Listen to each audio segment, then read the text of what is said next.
नमस्ते. New ब्लॉगमध्ये तुमचं सर्वांचं स्वागत आहे.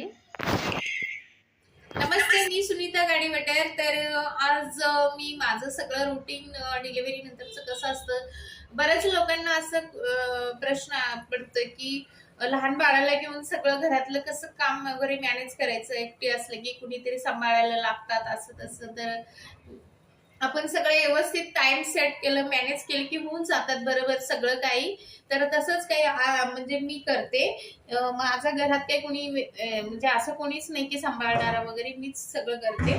घरातलं स्वयंपाक, माझं शिवस्त्रीला सांभाळणं, बाकी भांडे वगैरे, मशीन वगैरे फक्त कपडे मशीनला असतात, बाकी मीच करत असते. तर सगळ्यात पहिला आपण सकाळी उठलं ना, त्यांना दूध लागतं, तेव्हा दूध वगैरे आपण दिलं ना, तिचं म्हणजे जे थोडंफार लहान मुलं म्हणजे सकाळी उठल्या उठल्या जास्त दूध पितात ते दिलं की थोडा नंतर 11च्या आत आपण त्यांना आंघोळ वगैरे घातलं ना, मग ते झोपतात. झोपल्यानंतर बाकीचं मग त्यांना पहिला खेळवता खेळवता छोटं मोठं जे बी काय असं कपडे मशीनला लावणं, झाडू पोछा हे ते उरकून घ्यायचं, देवपूजा वगैरे नाही का.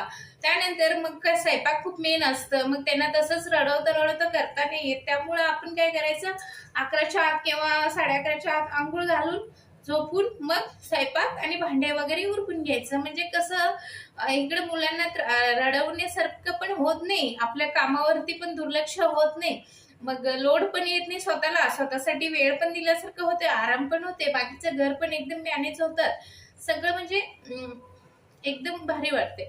आणि स्वतःला पण थोडाफार वेळ लागतो ना. आता आपलं शरीर थकतं डिलिव्हरी नंतर, मग हार्मोन्स वगैरे चेंज होतात आपलं पण, मग थोडाफार जो आराम लागतो शरीराला नाही का. सी सेक्शनच्या नंतर आपलं कंबर दुखतात, टाके दुखतात, थंडी असले की जास्त त्रास होतात. मग ते सगळं त्याने झोपले की थोडाफार आपण पण खाऊन वगैरे घ्यायचं, जे काही गोळ्या औषध असतात, मग आराम करायचं. असं एक सुडील रुटीन ठेवायचं आपल्या डेलीमध्ये नाही का. मग त्यानंतर मी आता सध्या सकाळचा नाश्ता वगैरे झालाय आमचं, सगळं देवपूजा, रांगोळी सगळं बरंच काम सगळं प्रॉपरली झालेलं आहे. फक्त आता स्वयंपाक बाकी आहे आणि भांडे. तिला अंघोळ घालून मस्त तिला झोपवलेलं आहे. आता चला मी स्वयंपाक करते. आज बनवते जेवणामध्ये अंडा करी. बाकीचं मग नाश्त्याचं वगैरे आहे. मी म्हणजे जे काही आम्ही आज नाश्ता केले ते पण आहे. व्हिडिओ स्किप न करता शेवटपर्यंत बघा. व्हिडिओ आवडला तर लाईक कमेंट करा. आणि इथून पुढे मी हळूहळू आमचं शिवश्रीचं रुटीन वगैरे सगळं टाकणार आहे, कारण तिला आता 6 महिने पूर्ण होतं. तिला रोज आम्ही काय खाऊ द्यायचं वगैरे हे सगळं शेड्यूल मी बनवणार आहे. तर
माझं स्वयंपाक झालं, भांडे झालं, सगळं झालं. कपडे पण मशीन ऑलमोस्ट होत आले, ते सुकवून घेते.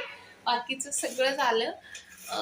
तर व्हिडिओ आवडले तर लाईक कमेंट करा. आणि हां, आता थंडी आहे, सी सेक्शन झालं असेल तर खूप काळजी घ्या, कारण आपलं ते कंबरमध्ये इंजेक्शन वगैरे दिलेलं खूप दुखतात.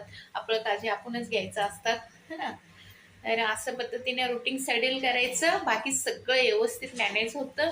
आपल्याला स्वतःला पण चिडचिड होत नाही, बाकीचं कामावरती पण दुर्लक्ष होत नाही, मुलांकडे सुद्धा दुर्लक्ष होत नाही.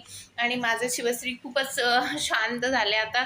ती रात्री बिलकुल आता त्रास नाही देत, छान झोपती, 1-2दा उठती, झोपती व्यवस्थित, 2दाच उठते रात्रीचं, आणि दूध वगैरे घेते, रडत वगैरे नाही, छान झोपते आणि त्रास नाही देत, काय नाही.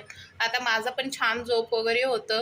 बाकीचं मग झोप झालं की कसं आपलं पण हेल्थ सपोर्ट करते आपल्याला. झोप नाही झालं की बाकीच्या गोष्टीत सगळंच म्हणजे हे होतात नाही का. झोप खूप जास्त इम्पॉर्टंट असतं आपल्याला, है ना.